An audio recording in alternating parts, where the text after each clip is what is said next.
हाँ तो प्यारे बच्चे, आप लोगों का Mehra English academy and Mehra English वाला नामक इंग्लिश चैनल में आप लोगों का स्वागत है। ठीक है प्यारे बच्चे, बातचीत को आगे बढ़ाते हैं। जैसा कि पिछले दिन हम लोग ने जेंडर की परिभाषा, उसके प्रकार और उसके एग्जाम्पल वगैरह को देखे थे। ठीक है, इस वीडियो में आज हम लोग देखने वाले हैं प्यारे बच्चे कुछ नोट्स को। ठीक है प्यारे बच्चे, जैसे क्या है, पहला नोट नंबर क्या है प्यारे बच्चे, ध्यान दीजिएगा। देखिए पहला नोट नंबर है कि मैटेरियल नाउन और एब्स्ट्रैक्ट नाउन दोनों ही आपके न्यूटर जेंडर के अंतर्गत आते हैं। प्यारे बच्चे ध्यान से सुनिएगा, हमने बोला मैटेरियल नाउन और एब्स्ट्रैक्ट नाउन दोनों ही न्यूटर जेंडर के अंतर्गत आते हैं। ठीक है प्यारे बच्चे, ध्यान से समझिएगा। ठीक है, अब देखिए जैसे मैटेरियल नाउन, तो प्यारे बच्चे मैटेरियल नाउन किसे कहते हैं? तो पिछली वीडियो में हमने मैटेरियल नाउन के बारे में बताया था कि वह नाउन जिससे दूसरी चीजें अथवा अन्य वस्तुएं बनाई जाती है वही हमारा मैटेरियल नाउन कहलाता है। ठीक है प्यारे बच्चे, तो देखिए जैसे गोल्ड हो गया, सिल्वर हो गया, आयरन हो गया, मिल्क हो गया।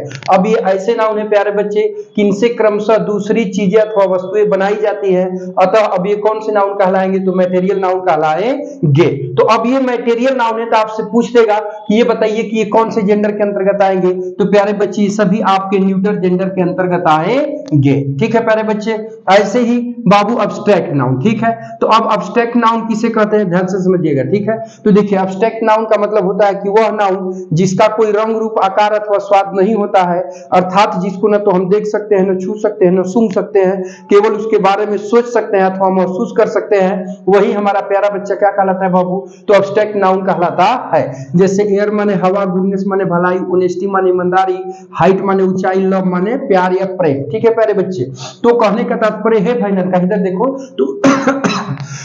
तो कहने का तात्पर्य है बाबू कि अब ये ऐसे नाउन है कि इनको ना तो हम देख सकते हैं, न छू सकते हैं, न सूंघ सकते हैं, अथवा इन नाउनों का ना तो कोई रंग है, न रूप है, न आकार है। ठीक है, अब अतः ये सभी तुम्हारे एब्स्ट्रैक्ट नाउन कहलाएंगे। और एब्स्ट्रैक्ट नाउन और मैटेरियल नाउन दोनों किसके अंतर्गत आएंगे? तो न्यूटर जेंडर के अंतर्गत आएंगे। ठीक है प्यारे बच्चे, अब देखिए अगला नोट क्या है प्यारे बच्चे, ध्यान से समझिएगा। अगला नोट है कि कोलेक्टिव नाउन सदैव न्यूटर जेंडर के अंतर्गत आता है, चाहे यह जीवित वस्तुओं का ही समूह क्यों ना हो। ठीक है, फिर से सुनिएगा, हमने ये कहा बाबू कि कोलेक्टिव नाउन सदैव न्यूटर जेंडर के अंतर्गत आता है, चाहे यह जीवित वस्तुओं का ही समूह क्यों न हो। ठीक है प्यारे बच्चे, अब कोलेक्टिव नाउन का किसे कहते हैं, ध्यान से समझिएगा। तो वह नाउन जिससे व्यक्तियों वस्तुओं के झुंड, समूह अथवा समुदाय का भाव बोध होता है प्यारे बच्चे, वही हमारा कोलेक्टिव नाउन कहलाता है। तो अब देखो जैसे आर्मी है, क्लास है, फैमिली है, लाइब्रेरी है। तो आर्मी में सैनिकों के झुंड या समूह का ज्ञान हो रहा है, और क्लास में प्यारे बच्चे छात्रों के झुंड या समूह का ज्ञान हो रहा है, और फैमिली में एक ही खून के रिश्ते वाले सदस्यों का ज्ञान हो रहा है, और लाइब्रेरी का मतलब कि पुस्तकों के झुंड या समूह का ज्ञान हो रहा है। अतः ये सभी हमारे क्या कहलाएंगे? तो कोलेक्टिव नाउन कहलाएंगे। और कोलेक्टिव नाउन भी प्यारे बच्चे हमारा किसके अंतर्गत आता है? तो ये भी जो है आप लोगों का न्यूटर जेंडर के अंतर्गत आता है। तो हम लोगों ने इसमें दो चीजों को कंफर्म कर लिया कि मैटेरियल नाउन और एब्स्ट्रैक्ट नाउन न्यूटर जेंडर के अंतर्गत आते हैं, साथ में भी देखा कि कोलेक्टिव नाउन भी आपका न्यूटर जेंडर के अंतर्गत आता है। ठीक है प्यारे बच्चे, उम्मीद करता हूं ये बातें समझ में आई होगी। तो इसका स्क्रीनशॉट ले लो, तो फिर बातचीत को आगे बढ़ाते हैं। ठीक है प्यारे बच्चे, हाँ तो प्यारे बच्चे अब देखिए, अब आगे बढ़ते हैं तो हम लोग देखेंगे नोट नंबर 3। ठीक है प्यारे बच्चे, तो नोट नंबर 3 है कि छोटे छोटे जीव जंतु और कीड़े मकोड़े भी न्यूटर जेंडर के अंतर्गत आते हैं। ठीक है प्यारे बच्चे, यानी छोटे छोटे जीव जंतु और कीड़े मकोड़े। ठीक है, जैसे बर्ड्स माने पक्षी हो गया तो ये छोटा जीव है, फ्रॉग माने मेढक हो गया तो ये छोटा जीव है, एंट माने चींटी हो गया तो छोटा जीव है, मस्कीटो माने मच्छर हो गया तो छोटा जीव है, इंसेक्ट माने कीड़े मकोड़े, केचुआ वगैरह हो गया, तो ये सभी हमारे क्या है? छोटे छोटे जीव जंतु है, अतः ये सभी आपके न्यूटर जेंडर के अंतर्गत आएंगे। ठीक है प्यारे बच्चे, अब आगे बढ़ेंगे तो नोट नंबर 4 क्या है कि छोटे छोटे बच्चे व छोटे छोटे जानवर भी न्यूटर जेंडर के अंतर्गत आते हैं। ठीक है, जिसे देखो चाइल्ड, चाइल्ड माने क्या हो गया? बच्चा। अजी ननका तू बच्चा नहीं है, तू बच्चा नहीं है बाबू, तू बच्ची समझ अपने आप को। ठीक है, ननका गधा कही के इतना बड़ा हो गया, कह रहा है कि बच्चा है। ठीक है, सॉरी बाबू। देखिए तो चाइल्ड हो गया, इन्फेंट माने शिशु हो गया, रेट माने चूहा हो गया, कैट माने बिल्ली हो गया, डॉट डॉट इटीसी। अब ये छोटे छोटे क्या है प्यारे बच्चे? अब भाई छोटे छोटे बच्चे हैं। ठीक है, ध्यान समझिएगा, छोटे छोटे जानवर है, अतः ये सभी आपके न्यूटर जेंडर के अंतर्गत आएंगे। ठीक है प्यारे बच्चे, तो इसका स्क्रीनशॉट ले लो, तो फिर बातचीत को आगे बढ़ाते हैं। ठीक है,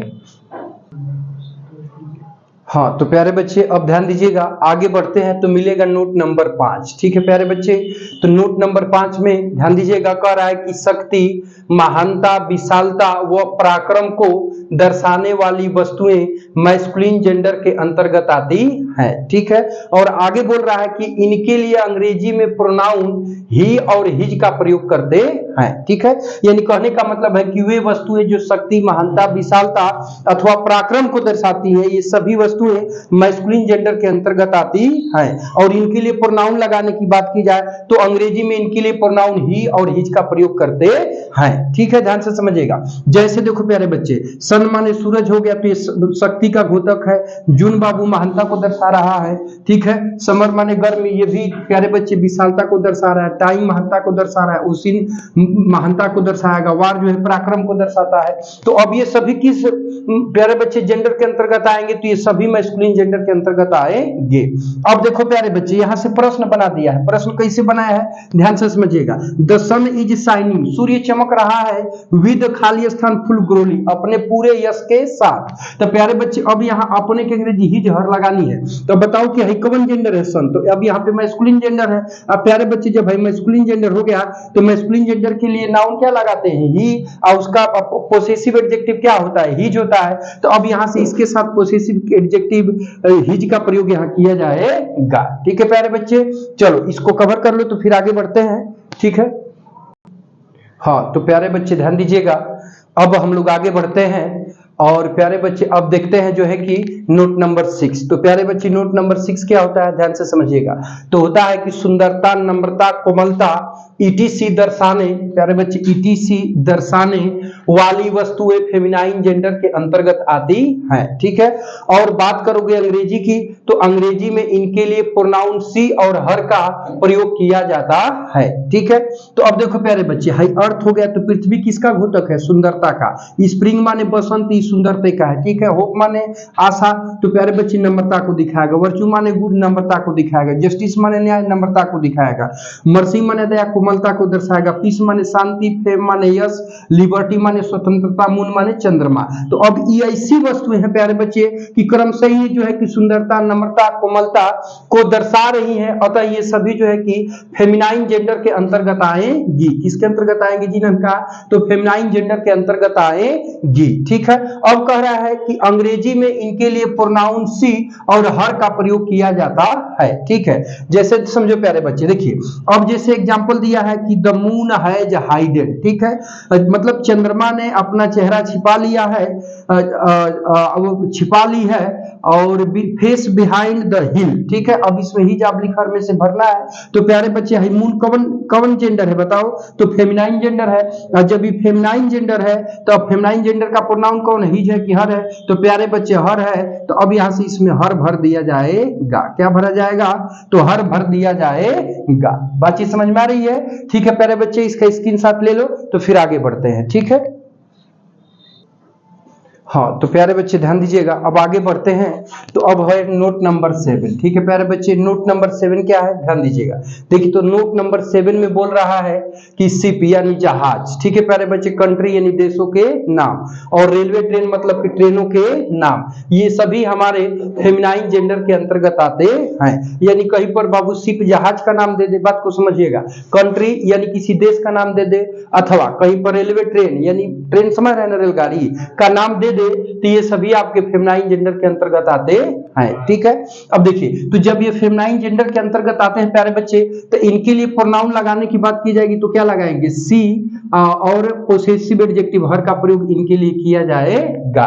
तो अब देखो प्यारे बच्चे, कह रहा है कि द शिप हैज लॉस्ट। ठीक है, मतलब कि जहाज ने खो दिया है। ठीक है, पिलग्रिम्स यात्रियों को। ठीक है, तो जहाज ने अपने यात्रियों को खो दिया है, चाहे जहाज के यात्री मर गए हैं, बात को समझिएगा। तो अब यहाँ हिज आबलिक हर दे रहा है, तो हिज आबलिक हर में से यहाँ हिज भरेंगे कि हर भरेंगे? तो प्यारे बच्चे शिप क्या है बाबू, कौन सा जेंडर है? फेमिनाइन जेंडर है।